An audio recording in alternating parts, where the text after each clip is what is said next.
I'd like to welcome Dr. Doina Caragea, who is a professor of computer science in the College of Engineering here at Kansas State University. Dr. Caragea worked with Dr. Krishna Jagdish, who was a professor in the agronomy department in the College of Agriculture here at K-State. And Dr. Caragea will be discussing her GFS seed grant project entitled Performing Novel High-Throughput Quantification of Rice Chalkiness Using Deep Learning Approaches. Doina? Hello, everybody. Thank you, Maureen, for the introduction, and thank you for the opportunity to talk about the results of our project. Before I get into the results, I first want to acknowledge the GFS seed grant program, which made this work possible. I'd also like to acknowledge my PhD student, Xiaoxin Wang, in computer science, who was funded by this seed grant and performed all the coding and the computational experiments that I'm presenting today. Finally, I want to acknowledge my co-PI, Krishna Jagdish, and his team in agronomy, who performed the biological experiment and produced the image data that we used in this study. I'd also like to mention the main outcomes from this project besides student training. First, the results were published in Plant Methods just recently in January 2022.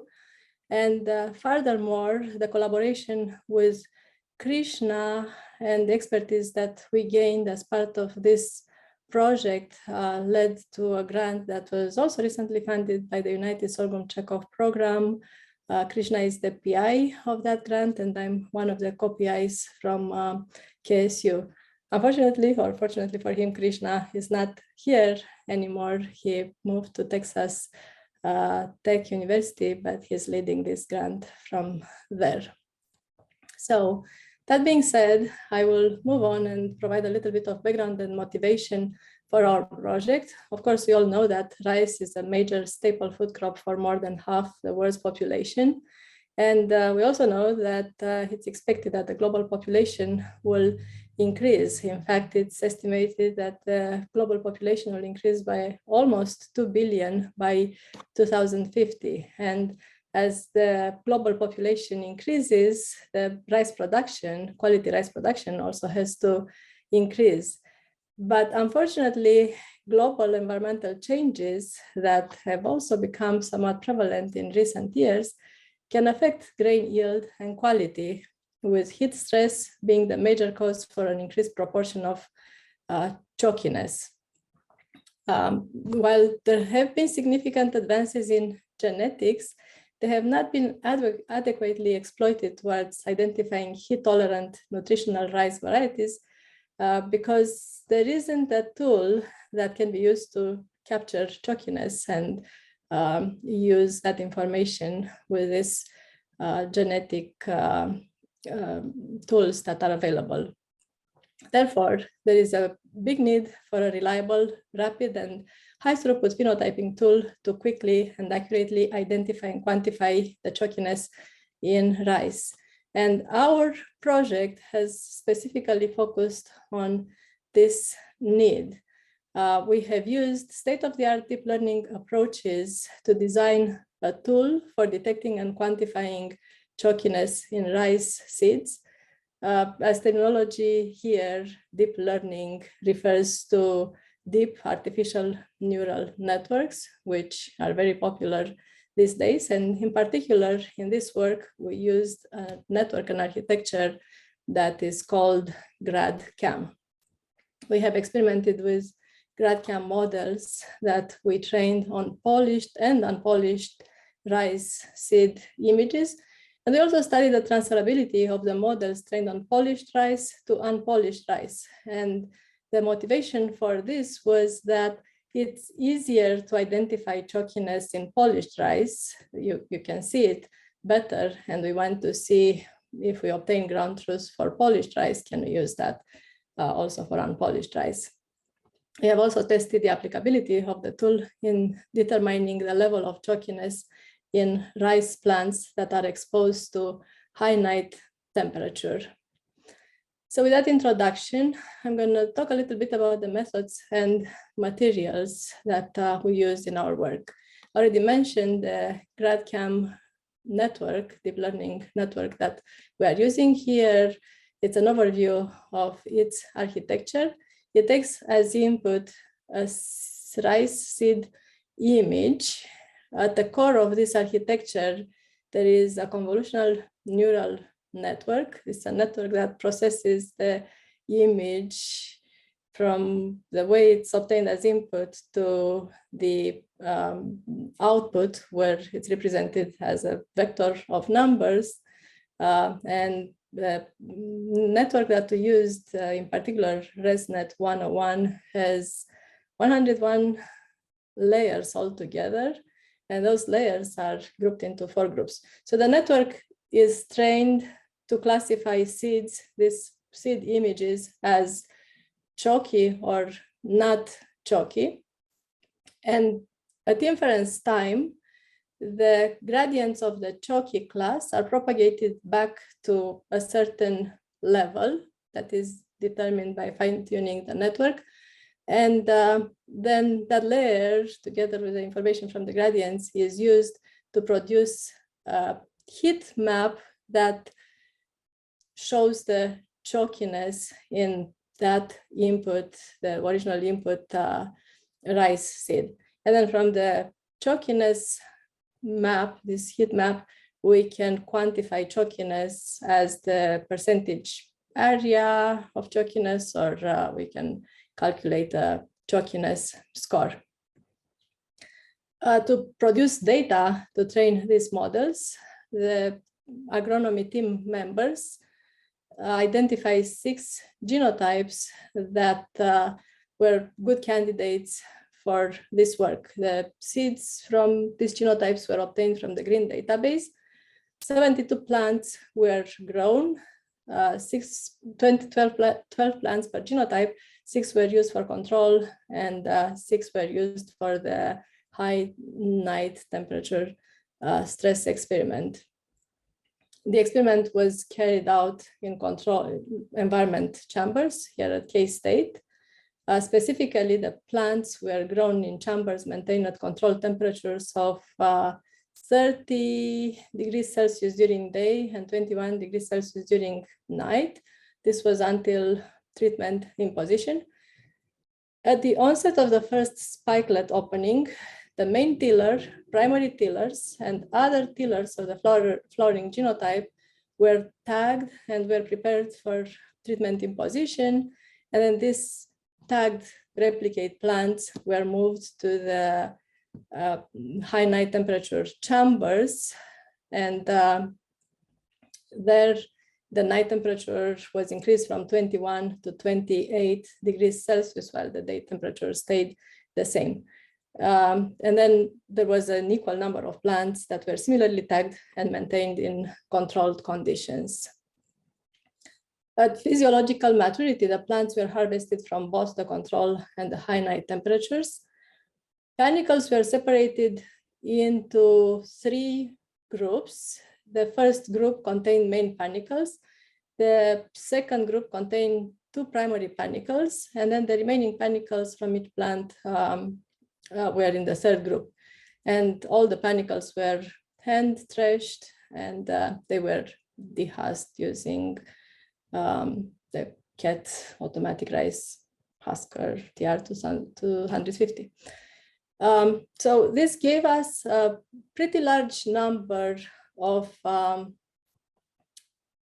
unpolished rice grains, approximately 13,000 rice grains that we collected. But as I said, chalkiness is easier to see in polished grains. So in addition to the unpolished rice grains, we also acquired a set of polished grains, and we use those for initial model development and testing. In particular, these polished grains were obtained from the University of Arkansas. And the polished grains had 2 sizes. Some were medium size, some were long. And for each size, there were 3 degrees of grain chalkiness as identified by experts. We had low, medium, and high chalkiness for the polished rice. Both the polished and unpolished grain samples were arranged in transparent 90 millimeter Petri plates with 3 Petri plates for each sample, as you see in this figure. What do we mean by a sample? For polished rice, a sample corresponds to 1 size and 1 chalkiness level. For unpolished rice, a sample corresponds to 1 genotype, 1 tiller, and 1 condition, the treatment or the control. And there were 3 replicates for each of these samples. Images were scanned at a resolution of 800 dpi and saved in TIFF files and were later used for image analysis. In total, we had 18 of these images for polished rice and 100 of these images for unpolished rice. These original images were processed using standard computer vision software. And finally, we cropped individual seed images that were to be provided as input to the deep learning models. To be able to train and evaluate our models, we had to do some manual image annotation, and we annotated images in 2 ways. First, we had an image level annotation. So for each image, we said the seed in this image is chalky or not chalky. This was very easy to do. As we went through the images, we put them into a chalky folder or non-chalky folder. The second type of annotation focused on exactly the chalkiness area, and that was more time consuming, as each of the red dots that you see here on the right corresponds to 1 click that a person had to do. So due to that, not too many images can be annotated with a chalky area. Altogether, we annotated as chalky, not chalky, 1,645 images, and 660 of those were chalky. And that's for polished rice. And then for unpolished rice, we annotated 5,233 images, and 3,934 of those were chalky. And in terms of the chalky area, all the polished chalky seeds were annotated with the area, but only a subset of 240 of the unpolished chalky seeds were annotated. Then, as it's customary in machine learning, we split this polished, unpolished data sets of seed images that we got into training, development, and test subsets, and use them for training the model, fine-tuning the model to identify good hyperparameters, and then finally for evaluating the models. So equipped with this data, we trained GradCam models for polished rice, and then we fine-tuned them with respect to the convolution layer that was used to generate the chalkiness heat map and also the heat map binarization threshold. Similarly, we trained GradCam models for unpolished rice, and here we studied the transferability of the models trained on polished rice to unpolished rice. As our main evaluation metric, we used intersection over union. This is a standard metric for segmentation tasks, and it has a high value if there is a very good overlap between the ground truth binary mask, what is shown here, and the predicted binary mask, what is shown here. And then we have the intersection, the union of those 2 masks, and we take their ratio. So now let's see how the models perform. And to get some intuition about that, here we are showing some sample heat maps that we obtained for polished rice seeds. In particular, I have 3 seeds, and for each seed, I'm showing 4 heat maps corresponding to 4 layers. And then for each heat map, we are considering 3 thresholds when we are binarizing, when we are going from this colored heat map to a black and white heat map to be able to compute the overlap with the ground truth binary masks. And the goal of using different layers, different thresholds, is to identify best layer, best threshold for our data. And it turns out that this layer to 0 comp2 and a threshold of 60% generally will give the best results for the seeds that we have worked with. And that's what we used in the tool that we developed. For unpolished rice, we explored 3 models. In the first place, we had the polished model that was trained on polished seeds, and we evaluated it on unpolished seeds. Then we trained an unpolished model from scratch on unpolished seeds and tested it on unpolished seeds. Then we had a mixed model where we started with a pre-trained model from polished data and further trained it on the unpolished data.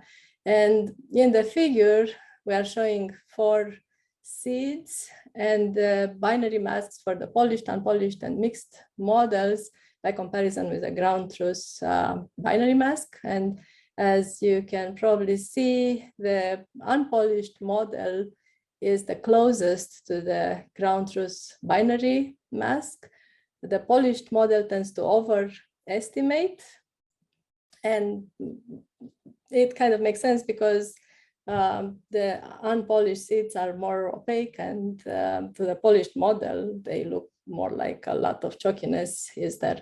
And then on the other hand, the mixed model underestimates. So we concluded that it's not very easy to transfer information from a polished model to unpolished model. So having a model trained specifically on unpolished data is best. So remember, our main goal was to create a tool that can be used by breeding programs. And we have a tool. I'm gonna go here quickly in a minute. And we also wanted this tool to be fast. We wanted to be reliable. We wanted to be high throughput to allow annotation of lots of data in a short period of time. So I want to tell you a little bit about the time requirements to train our models, in particular to train the core convolutional network, the ResNet 101 that we are using on a somewhat powerful computer, powerful instance that is available from Amazon Web Services. It takes about half an hour. And during this time, no human intervention is required. So if somebody wants to use our software to train a model on their data, they'll have to have a good computer, and half an hour they can have the model. Once the model is trained, the average time to predict the label of a new image and to create a chalkiness map is less than a second on also on an instance from Amazon Web Services, not as powerful as the one that the model was trained on, but still a GPU type instance, a good instance. So we can say that our models could be extremely cost effective and help save significant human efforts and time that would otherwise be invested in the manual annotation. Just to give you an idea, I hope you can still see my screen here. This is the Github repository that we created for this project. We have our code here, we have the data, we have the models, and we also have a web-based application just to show the potential of this tool. And if I click on one of these images, the time is more than a second because it includes server communication, but it's still pretty fast. I can also go to an unpolished image, and you can see the chalkiness there. So I think I'm almost done. I have maybe 2 more slides. As a proof of concept to show that this tool can be used to develop rice with less chalk under hotter climate, we use the tool to determine the chalkiness score for all the 13,000 or so unpolished rice grains that we collected. We aggregated the chalkiness score per sample, and then we analyzed differences between genotypes, panicle type, and treatment in terms of chalkiness.